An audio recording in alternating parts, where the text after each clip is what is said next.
How are we doing, Oriole fans? Thank you very much for joining us today here on this, obviously you see the name, emergency podcast for the Ravery Sports Podcast. Like and subscribe to all of our social media content. So thank you very much for joining us today here on the Ravery Sports Podcast.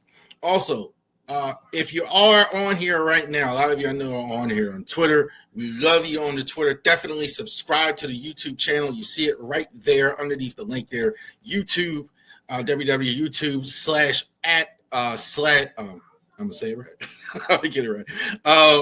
At Ravery Sports. So definitely check that out as well. So definitely, if you are watching on Twitter, it's wonderful. But definitely subscribe to the YouTube. We're trying to get people to subscribe to the YouTube.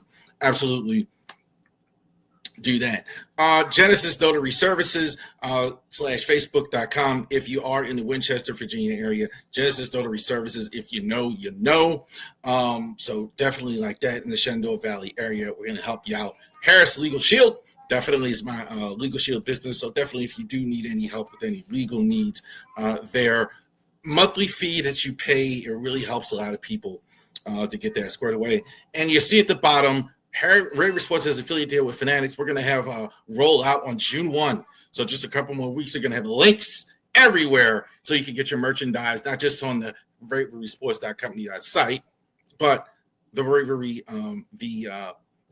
links to Fanatics. All right. Well, all of you fans that have been putting it in the chat, have been putting it in there for weeks, Fire Hyde, Fire Hyde, Fire Hyde, congratulations to you. Because a statement has just been placed out by the Baltimore Orioles. I was just reading it here a few minutes ago. And we're going to go ahead and read that full statement that was placed out at the Orioles. That Hyde is no longer the manager of the Baltimore Orioles. So we are going to go ahead and pull that up. Real quick, my initial reaction I was not in the camp for the most part of Hyde's got to go, Hyde's got to go, Hyde's got to go. I mean, he's actually, look, this was the first time that they didn't meet expectation, right?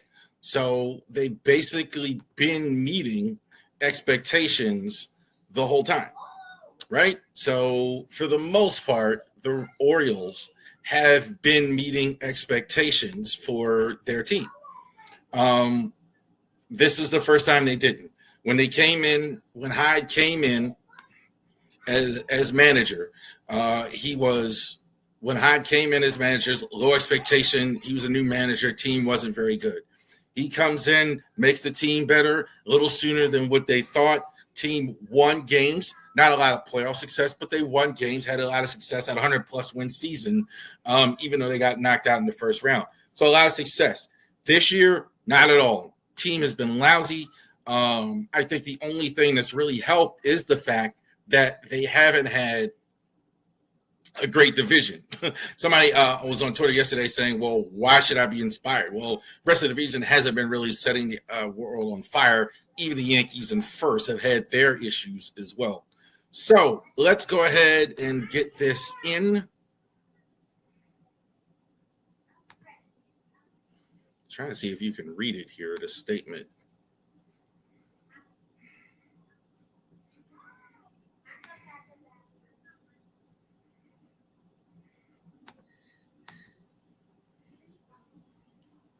Let's switch to the Facebook here and do that here.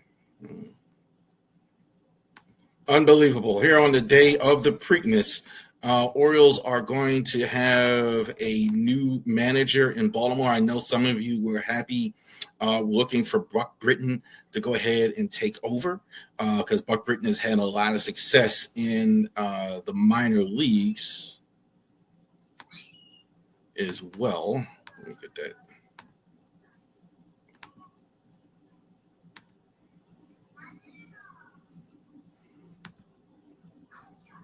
Let me get that Facebook screen up. I don't know if it's going to get any better than that. So I'm going to just go ahead and go for it here. Read the statement here. All right. So here's the statement from Mike Elias, who is ultimately the one, at least in his case, at least the one publicly. I don't know how much the owner, I'm assuming the owner, if this wasn't his idea, it was something that he agreed to, obviously. As head of baseball operations, let me just go ahead and read this statement here. The Baltimore Orioles today announced that their manager, Brandon Hyde, is being relieved of his duties as head of baseball operations. The poor start to our season is ultimately my responsibility. His Orioles executive vice president said Mike Elias. Part of that responsibility is pursuing difficult changes in the course of the direction of our future. I want to thank Brandon Hyde for all of his hard work, dedication, and passion over the years in returning the team to the playoffs and winning the AL East Championship. And his many positive contributions to the organization and to Baltimore we will remain. We wish him and his family the best. Brandon Hyde is someone that came to know and deeply admire, not only for his extensive knowledge of baseball, but his exceptional leadership as manager, said the Orioles control owner David Rubenstein. The Orioles are sincerely grateful for his accomplishments the past 6 years and have benefited both the Orioles and the city of Baltimore. However, as sometimes is the case in baseball, change becomes necessary. We believe this is one of the moments that the Orioles organization are truly appreciative in everything that Brandon Hyde has contributed during his tenure. We wish him nothing but the best on whatever path he chooses next in the world of baseball. Brandon is a great man of character. We thank him for his dedication and wish him all the best in his future endeavors. I'm sure they do. Wish him all the best in his future endeavors. We've also relieved minor league field coordinator and catching instructor Tim Coshins of his duty. We thank Tim for his contributions to organizations over the year.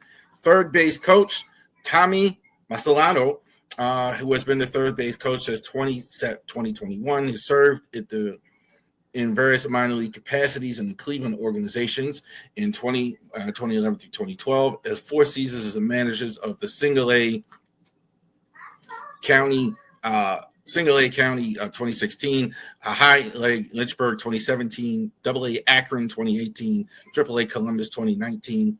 The 42-year-old third base coach was also the interim third base coach for the Guardians for most of the 2020 season, while Terry Francona was away with medical condition. Robinson Torino, bench coach, will remain in the same role. All right, so there you go there. So Hyde now out as the manager. So that is official there, that there's going to be no more Brandon Hyde on the as the Orioles manager in 2025, or ever again, rather. So we're not going to see him this rest of the season. There's a game here today at 4:00. So that means Tony Mastano will be the guy handing out the lineup card for that game in this one. Let me tell you something. I wasn't a Brandon Hyde. I generally am not that way with coaches and managers, because I know how hard it is to coach a team, how hard it is to manage a football team, a baseball team. It's extremely hard. It's extremely hard at the highest level. Tremendous scrutiny from a lot of places, tremendous pressures, they get a lot. So I'm not only not so ridiculously hard on managers and coaches for content creators. I mean, it'd be an easy thing to say, let's fire this guy, let's get rid of this. I generally am not that way. I generally do have some compassion to that as a whole. They didn't meet expectations, period. They didn't win. This is a team that was built to win this year. They had expectations of not only winning their division, but actually going to the World Series and winning. And this was a team with the expectations of that. Now, some of these things are out of his control. I thought the pitching staff stuff wasn't always his fault in terms of the personnel part of it. The hitting was absolutely on the manager. Absolutely. The lineup, I've been really talking about the lineup, the lack of the lineup card the last few years. You have to have more consistency in the lineup. Now, I'm old school, Xerox the lineup card, right? You're only caring for the players anyway. It shouldn't always look that different every day. Plus, he seemed to be overly obsessed with the lefty-righty thing. Finally, I think last night was the time he played Jackson Holiday as against